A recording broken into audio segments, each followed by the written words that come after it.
Sabemos muito bem que da idade de 110 anos houve um grande homem chamado Josué, a qual o sepultaram no termo da sua herdade, aleluia, em Tinat Heres, no monte de Efraim, para o norte do Monte Gaás. Depois que toda aquela geração morreu e foi reunida os seus antepassados, surgiu uma nova geração que não conhecia ao Senhor, nem sabiam dos grandes feitos do Senhor, a qual em benefício do povo de Israel. Isso está em Juízes, capítulo 2, do 8 ao 10. Sabemos que a geração de Josué conhecia Deus, eles viram os feitos poderosos no próprio Egito e também no deserto. Apesar de não ser uma geração totalmente perfeita, porque perfeito é só Deus, eles serviam ao Senhor. A geração seguinte, a próxima geração, do outro lado, se caracterizou pela ignorância dos seus feitos em favor de Israel no passado.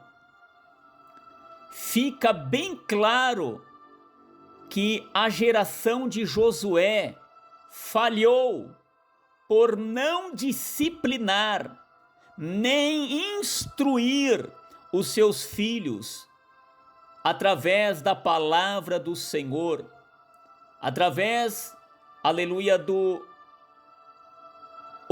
ordenando no livro de Deuteronômio, capítulo 6, versículo 6 ao 9.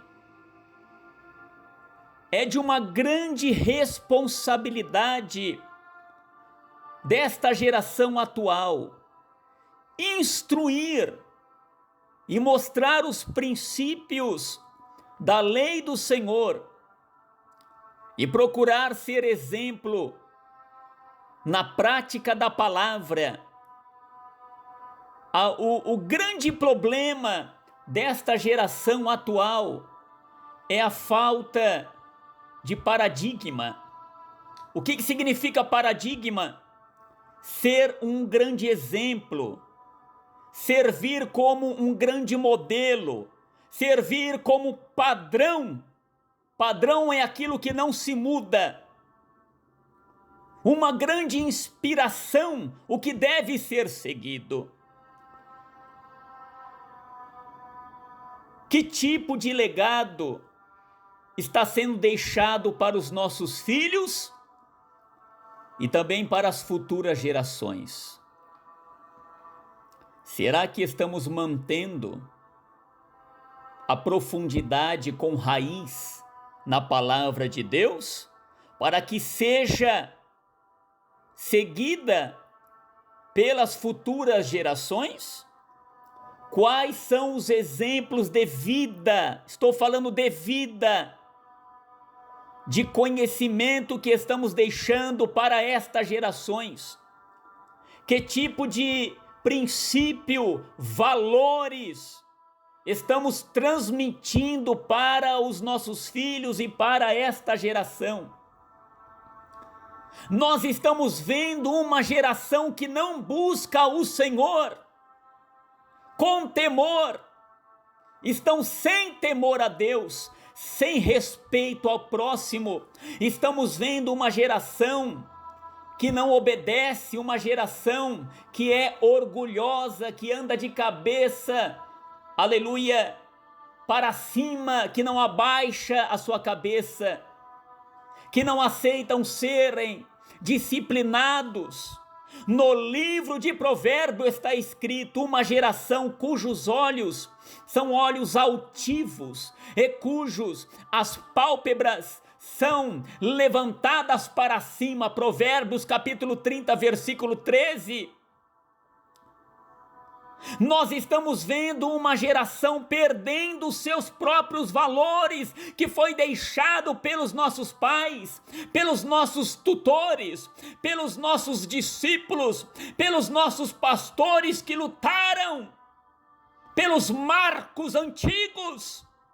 E esta geração está abandonando os princípios da palavra de Deus e desprezando os bons exemplos e a doutrina a serem seguidos.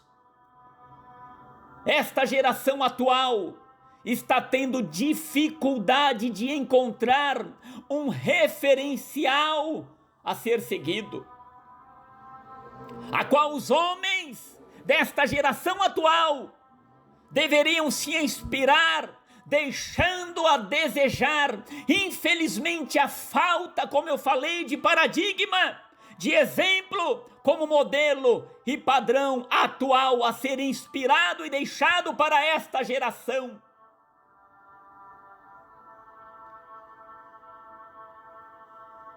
O que vai ser desta geração? Nós devemos buscar pela verdade, pela palavra de Deus, e deve ser seguido. A Bíblia diz que a falta de conhecimento leva o homem à perdição. Muitos estão se autodestruindo porque não conhecem a palavra, não querem aplicar a palavra de Deus à sua própria vida, para que as próximas gerações, os nossos filhos, possam crescer enraizados, mantendo firme a palavra de Deus. O grande problema é que esta geração está querendo prejudicar a geração que está ensinando a verdade, porque eles não querem praticar a verdade e viver esta palavra como ela deve ser seguida e vivida. Esta própria geração é uma geração que, aleluia, eles não entendem a palavra de Deus. É uma geração que precisa orar, é uma geração que precisa temer, é uma geração que não lê a Bíblia, é uma geração que coloca problema em tudo, é uma geração que olha o que o próximo tem, ele tem inveja do seu próximo, do seu irmão, ele quer o que o seu irmão tem, o seu próximo tem. Aonde nós vamos parar com essa geração que está dizendo que está adorando a Deus e não está? O que vai ser desta geração? Que o Senhor tenha misericórdia de nós, que possamos mostrar verdadeiramente o evangelho puro, genuíno, enraizado, pautado nas sagradas escrituras, sem colocar e sem tirar da palavra de Deus, porque é isto que está acontecendo em pleno século 21. Que o Senhor nos guarde, que o Senhor guarde os nossos filhos e as próximas gerações, e que possamos ensinar o evangelho verdadeiro da palavra de Deus, como nós aprendemos, e vamos prosseguir com esta verdade.